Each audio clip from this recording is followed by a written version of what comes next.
Hello, in this video we're going to take a look at classical unemployment. So to demonstrate classical employment we can use a graph. So on this graph we are putting on the supply of labour and the demand for labour. Okay, and what we're going to have on the y-axis is we're going to have the wage rate.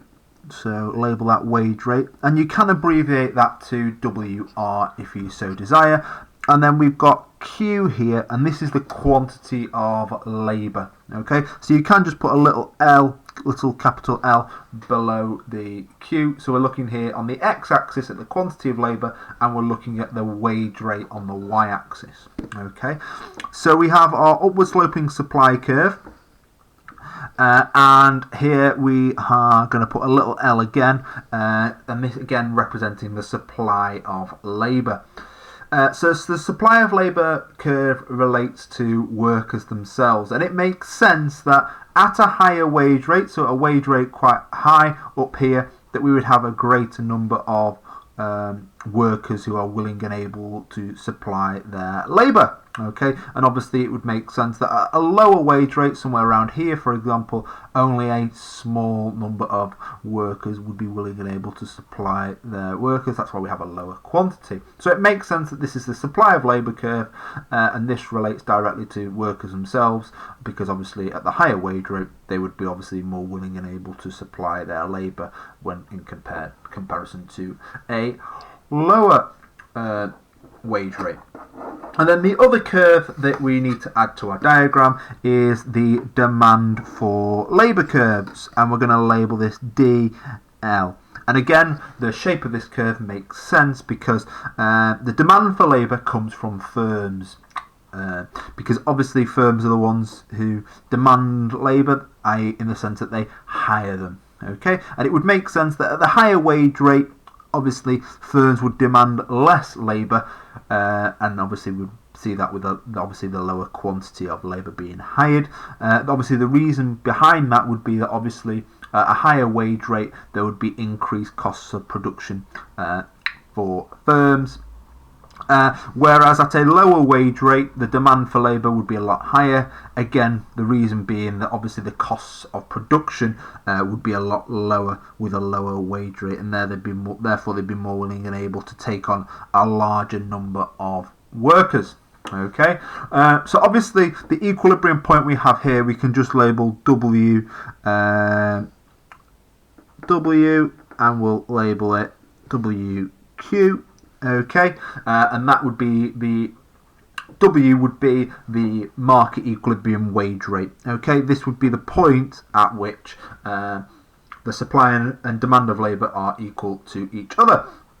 Okay, if however the wage rate was above the market equilibrium, let's say at W1, what we would see here is we would see that firms would demand only labour quantity Q1. The reason being is because obviously because of the higher wage rate that firms are less willing and able to hire workers or demand them, and that the reason being is that higher wage rate it would increase a firm's costs of production. So they're only willing and able at this higher wage rate of W1 to hire a quantity of workers of Q1. And if we move across we would see that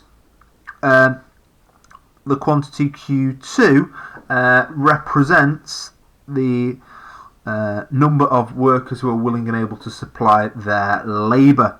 Obviously at this higher wage rate of W1, workers are more willing and able to supply their labour because of the higher wage rate, and therefore we'd have a quantity of Q2 people who would be willing and able to supply their labour. Again, the reason being is that obviously they're obtaining a higher wage rate. Okay, so when the wage rate is above the market equilibrium, okay, what we would see is that we would see unemployment, and this is known as classical unemployment, or also known as real wage unemployment. So also known as real wage unemployment. Okay, and just to reiterate, this this occurs when the wage rate is above the market equilibrium.